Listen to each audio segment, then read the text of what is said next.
Hello, everyone. Welcome to Everything Arsenal, and this is your latest transfer updates. Now, I'm already excited for the summer transfer window. Some people are not yet. Some people are like, okay, it's just going to be like every other transfer window that Arsenal have had the last couple of years. I'm hoping not. And the updates that we've had today and yesterday, absolutely exciting. Like, if you aren't excited yet, I think this will get you excited. Arteta was asked about the upcoming transfer window. He had some things to say. Andrea Bat has already met up with one of our summer transfer targets already. That is big news. Remember the summer, and also remember the secret player that we were linked to from Germany in the last transfer in the last year. We are back in for him again, and we also linked to a Leipzig player. So a lot to discuss. Juan Gracia is in the news as well. So without wasting time at all, let's get to it. And let's start with this one. So I was asked about the transfer window, and this is what he had to say. It's going to be a big transfer window for us. We are very excited about it. We need to increase the depth of the squad, but as well, we want to increase certain qualities and skills that we need to now go to the next step. The next step is obviously winning the Premier League and getting close and hopefully winning the Champions League. Those are the next steps. And actually, the next step is just winning a cup to begin with, and then obviously Premier League and Champions League is what we really want to win. So that is what he's had to say now. The last couple of years, he hasn't really been that direct and said, we need these players. He always said, we have internal solutions. We have these players, we'll see what to do. This time he said it's going to be an exciting transfer, and I think it's definitely going to be. We messed up the last two transfer windows. They cannot afford to mess up again. And players are getting older, time is going, contracts are expiring. So the more you keep on waiting, the more, Saliba will not always be in his prime. Gabriel will not always be in his prime. Declan Rice will not always be in his prime. So the more you waste time, like the contracts go so quickly. Like, for example, Gabriel signed a contract not long ago, and then I just looked yesterday and it's only 2 years remaining. I'm like, wow, 2-3 seasons have already gone by just like that. Before you know it, 2027 is here and all their contracts are expiring. So they're not always going to be here. You have to, what this point where you have the best defense and, a lot of our players are really good. This is the time we need to take advantage, So we need to definitely get into the transfer market and sort our squad out. We don't have enough players. This one has been a calamity. We've been very unlucky with injuries. You're still waiting to see how long Gabriel will be out for. Injuries have been very unlucky this season. And considering almost half of them have been either in training or warm-ups or international break. Very few of them have been in actual matches. It's very unlucky, but we've not been prepared at all. We've not been prepared. Whenever a player gets in, no backup, or you have to switch things around. You have to play midfielders up front. You have to play number 10s on the right wing. We have to play left backs at right back. You have to play right backs at left back. Like, we've not been prepared at all. So next season, we have to be prepared. We have to have a squad where, if this player is out or this player needs to get right. We don't even need to get to that point where someone is being overplayed. No. I already feel this season players like Timber have been overplayed. We need to have backups for these players. We have to have players to rotate to the point where we don't feel like, oh my goodness, if you take out Timber and bring in this one, we're in trouble. No, we need to have quality players all around. So that is what I was asked. But which players are those? Which players are we going to be getting? You already know about Yoko. He's already talked about him in 2-3 different videos. Let's start with the big one, and that is Nico Williams. So this is the news we have on Nico Williams so far.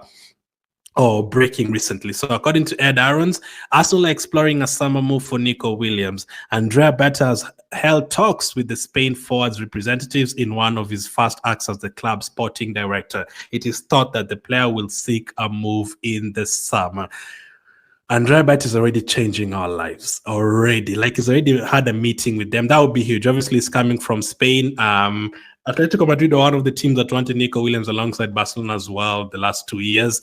And obviously he was there. He was Atletico Madrid. And listen, Nico Williams, you're not going to be the only ones that want Nico Williams. At the end of the day, it's going to be about how much you pay and how much, which team he actually wants to join. Last season, my worry was always Barcelona. I always thought, listen, if he goes to Barcelona, then it's a bit tough. But last season, it was different with Barcelona. Rafinha was expected to leave, and Nico Williams was going to be kind of his replacement. But this season, Rafinha has been probably the best player in the world, and there's Lamine Yamal there at the wing. So unless Nico Williams is going to play on the left and Rafinha is the number 10, and then Lewandowski up front, whoever else they have, but there's also Daniel Olmo there. I don't know what they're going to do. Did they even have enough cash to register these players? Barcelona have always had that problem. So Nico Williams, if it's English teams that he has to choose, I'd be very confident because it would be Chelsea that one team and Liverpool. I mean, Chelsea can always get these players, but we have an advantage because we will be in the Champions League. Chelsea might be as well, but I think it would be between us and Liverpool.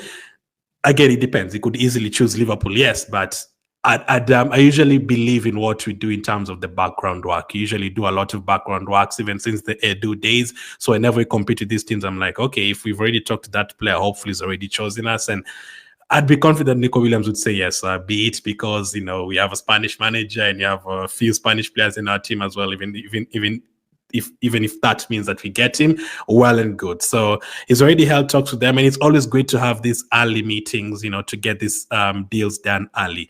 And Nico Williams would be huge for us. Like, Martinelli played well yesterday. I already said 2 days ago, I'm hoping Martinelli has a good end to the season, but you need some competition in that area for sure.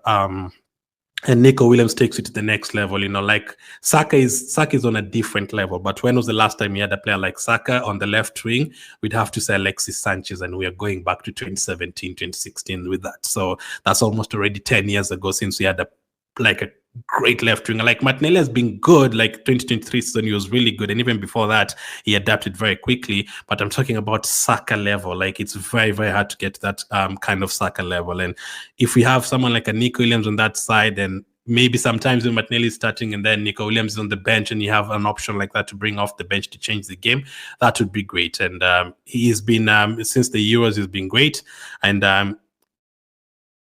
obviously his age suits us as well, and his playing style is exactly what we need. We need players who can take on players. We also had Santi J reporting on it, saying breaking a meeting took place in the last few days between Nico Williams' representative and Andrea Berta. So that's very quick. That is very, very quick.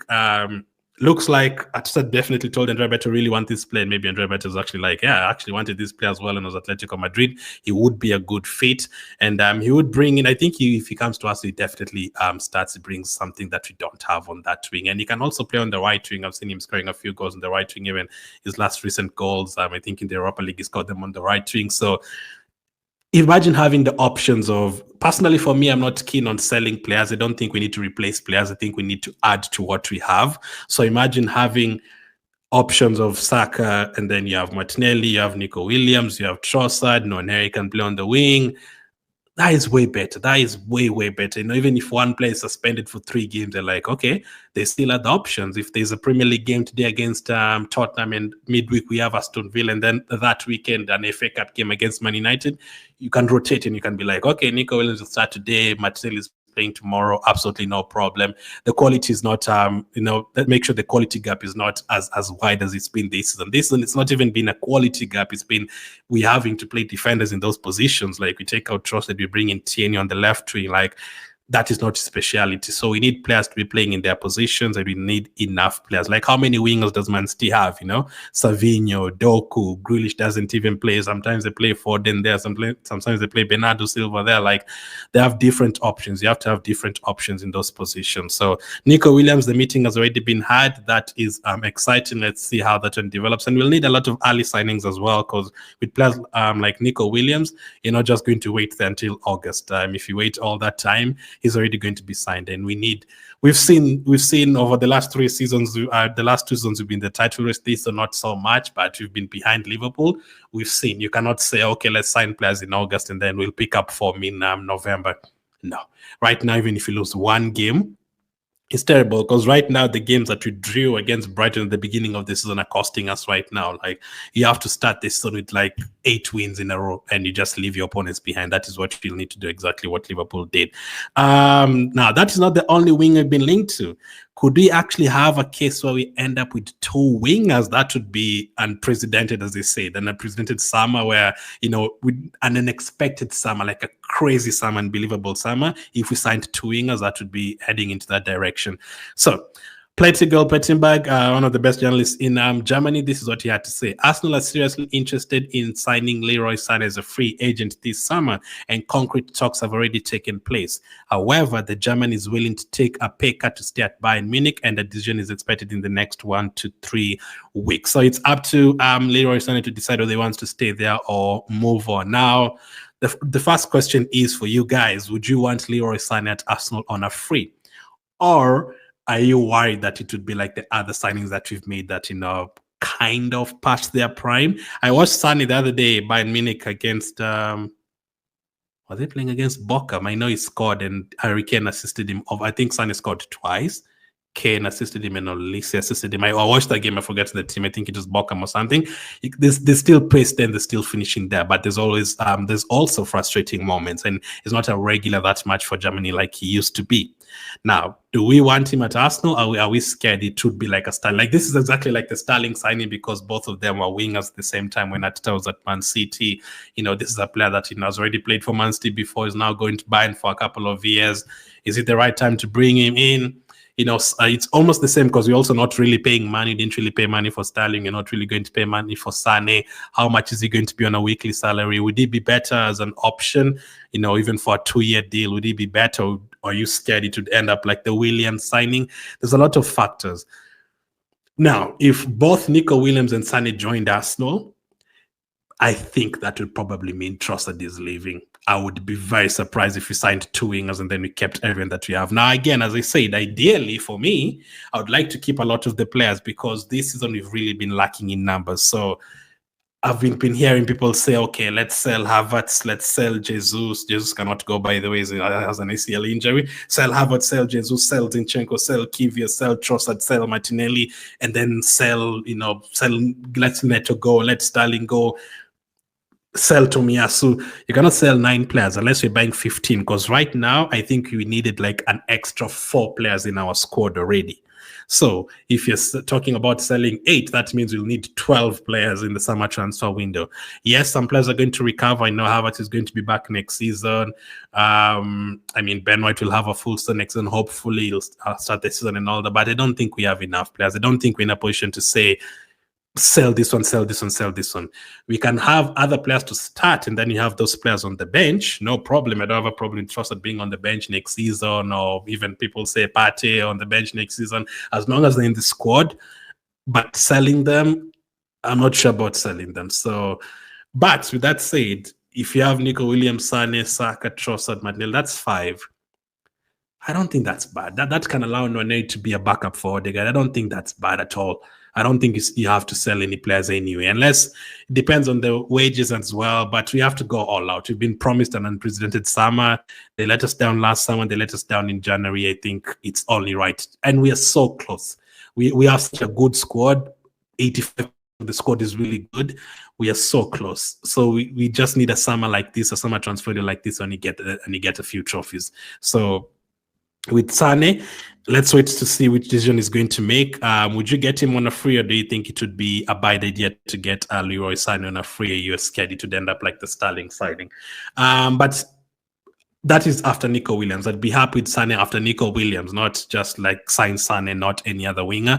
No, I need a promising young winger like a Nico Williams who's coming to take on defenders and is just getting started. Next up, okay.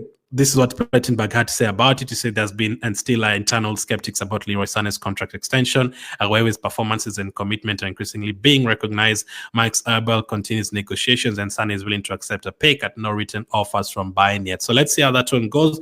Next up, let's talk about the goalkeeper situation. Juan Gracia had his bags packed on deadline day last summer with a verbal agreement for a move to Arsenal in place. Despite the move failing, contract has remained throughout the season, and Arsenal view him as their number 1 target. So we are very serious on Juan Gracia, and it's not just the Arsenal itself. I've seen a lot of fans saying, even on dry performs well, people saying, sign Juan Gracia, you cannot let him go, he's one for the future. Now, that could be true because David Raya is older, and again, David Raya won't be here for the next 5 years. Maybe after that, Juan Gracia would be the one. Would this be another Ramsdale Raya situation where you're thinking, oh my goodness, Juan Garcia's made a mistake, why is Raya on the bench? And Raya's made a mistake, why is Juan Garcia on the bench? I don't want any of that again. I want a number 1 goalkeeper and a number 2 goalkeeper. And Raya is my number 1. I think Raya has been I'd have him in my top 3 players this season. He's been absolutely incredible for us, so I don't need him to be replaced. But we do need a second choice goalkeeper because Neto is going to leave and go back to Bournemouth. We don't have a second choice goalkeeper, so and we can't say the likes of Setford. No, if you want to win the Champions League and all that, if Raya gets injured, you don't want Setford up against Bayern Munich away. I don't think he's ready for that. So for those who've been saying promote a young goalkeeper, no, I don't think in that level you need 2 good goalkeepers. Look at Liverpool with Carlisle on the bench, even Man City, Ortega Moreno on the bench. They have proper goalkeepers on the bench. So you need to be on the next level with that. You definitely need to be on the next level. So let's see how this one goes as well. But I'm hearing if they get relegated, it will be 12 million, and then if they stay up, it will be 22 million. So if his team stays up, I think we'll have to pay 22 million, and then if they get relegated, it's going to be cheaper. So let's see how that one goes. Looks like we really wanted him because looks like he was about to join us last season. If he had an extra day last transfer window last summer, after Ramsdale had left, I think he would have joined us instead of Neto. But I think we just did the Neto one very quickly because he didn't have time and he wanted to have a second choice goalkeeper. But he hasn't actually been needed this season. Neto is only had to play 1 game, and in the Carabao Cup he couldn't play as well because he was cup tied. Now we talked about I mentioned Nwaneri possibly be helping Odegaard in those midfield areas if we have enough wingers, but we've also had people talking about attacking midfielders. Should we be getting attacking midfielders? If I was to ask you, maybe for your top 3 transfer targets right now, maybe some of you'd have players like Vats on your list. Maybe some of you'd have players like Eze on your list. Some of you'd have other number 10s on your list, and some of you might even have this guy, Xavi Simons, on the list. Now, we've been linked to Xavi Simons. According to Fabrizio Romano, Arsenal are among the clubs that are well informed on the situation of Xavi Simons. He could leave RB Leipzig this summer for a fee around £60 million. Whew. Xavi Simons would operate in the number 8, number 10, behind the striker, sometimes the striker, but mainly behind the striker. It depends on what our plan is. I think, again, if we have to sit down with 20 different Arsenal fans, everyone would have their own ideas. Some people would say, let's get a new left winger. Let's go stronger on the left wing. Some people would say, get 2 strikers instead. Some people would say, get a striker in the number 10, move Odegaard to the number 8 position. Some people would say, get another number 8, move Rice to the midfield. Some people would say, bench Partey. Everyone has a different plan for their team. For me, I really want a striker and a winger first. If it's possible, I would get another attacking midfielder. That is what I would do. Would I get Xavi Simons for 60 million though? No. I think 60 million is too much. Now, Xavi Simons had a very good time at PSV. I think he played against us that season in the Europa League or something. I don't remember if he scored. I remember Gakpo was in that game, but I don't remember if Xavi Simons scored against us. But he was that season. I think he scored 19 goals and I think more than 10 assists for PSV that season. And then since moving to Leipzig for the last 2 seasons, he's obviously played for PSG as well. This one hasn't been that great. I think 7 goals. I mean, hasn't been that great, but compared to other attackers, I mean, that sounds like, oh my goodness, that's a lot. Because some of our attackers have like 3, 4, 5. So he has 7 and I think less than 10 assists as well. Last season, he wasn't that great as well. So 60 million, if Xavi Simons was at 35 million or something, I'd probably go for it. But if you to ask me Xavi Simons or Eze today, I would say go and pay 50 million for Eze instead. If that is what they would sell him for, that is what I'd do instead. I would prefer someone like an Eze, but maybe some of you would prefer Xavi Simons. And it's great to see that we actually seriously talking about attacking players. We desperately need attacking players. Desperately. 2 seasons ago, as I always repeat myself, 2 seasons ago, I was like, no, we have enough goals. Martinelli is scoring. Odegaard has just scored 15 goals. Let's go and get a defender and a midfield and we are good to go. After last season, we had scored a lot of goals, but I did say the only position that we can improve is striker. This season, striker, winger, attacking midfielder, just different options, you know. There's games this season where we've had to play Jorginho as the number 8. I think there's one game we played Jorginho as the number 8. There's games where we had to play Merino, Rice, and Partey together, Jorginho together in the midfield, because we didn't have Odegaard on the pitch, and I think Nwaneri is injured. That can't be the case when you're trying to fight for big titles, man. We have to have good options. You know, sometimes you'll have bad luck and a lot of players will get injured at the same time, and then you'll have to make a way. But the problem with us is, you know, one player gets injured and then you have to switch things around. I don't want that. So that is the latest on Xavi Simons. A lot discussed there, as I said. Next up, Martin Zubimendi. According to Dean, Arsenal is expected to sign Martin Zubimendi, and sources in Spain say they are strong favorites to sign Juan Garcia. So already covered the latest on Juan Garcia. And Zubimendi, it looks like you're very likely to sign him. Real Madrid obviously want him. We've been told that a few times now. But again, with Zubimendi, it depends on what our plan is. I think we need a midfielder anyway, because Jorginho is going to leave. I want to keep Partey for at least one more season. I need a squad. I don't know how possible it is with all I'm saying. I want this one to stay. I want this one to stay. I want this one to come in. I want this one to stay. I just want us to have enough players. This thing of having 14, 15 players is not enough, man. It's not enough. I want us to have, 2 players in every single position. We need at least 24 players in the team to, to compete for everything.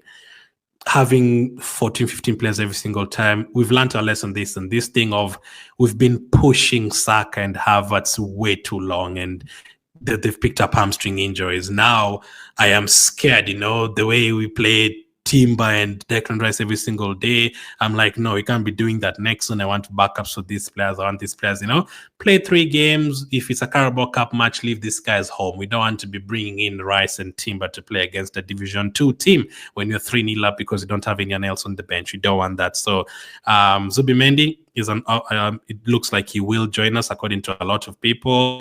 We've had reports from Spain. Also, David Onstin said, he's expecting Zubimendi to join Arsenal. So that's interesting. One player that you're not expecting to join unless crazy things happen is Isak.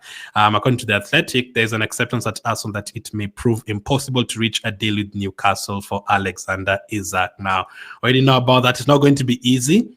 I think he might end up, if they make Champions League, I think he'll stay at Newcastle for at least another season. What I said is, where I'd be sad is if Isak ended up joining a Liverpool and then we didn't get Gyökeres. No. If Isak is staying at Newcastle, fine. Go and get Gyökeres. That is the player that I want to join us as a striker. That is the player that I want. So let's see how that one goes. But there's been a lot of news. We've covered the latest on what Arteta had to say in his conference. Nico Williams, Sane, would you guys want to get both wingers, or do you think one is enough with an attacking midfield and a striker? Do you even think Sane is good enough, or you don't want him at all? Juan Garcia, do you think another goalkeeper like that, or do we need just a backup goalkeeper who's going to be a backup for Ryan, not really give him too much competition? Xavi Simons, would he interest you for 60 million, or would you not want him at all, or would you consider him for a little cheaper? Let me know all that. A lot to discuss. Let's talk in the comments. Thank you for watching, and I'll catch up with you guys on the next one.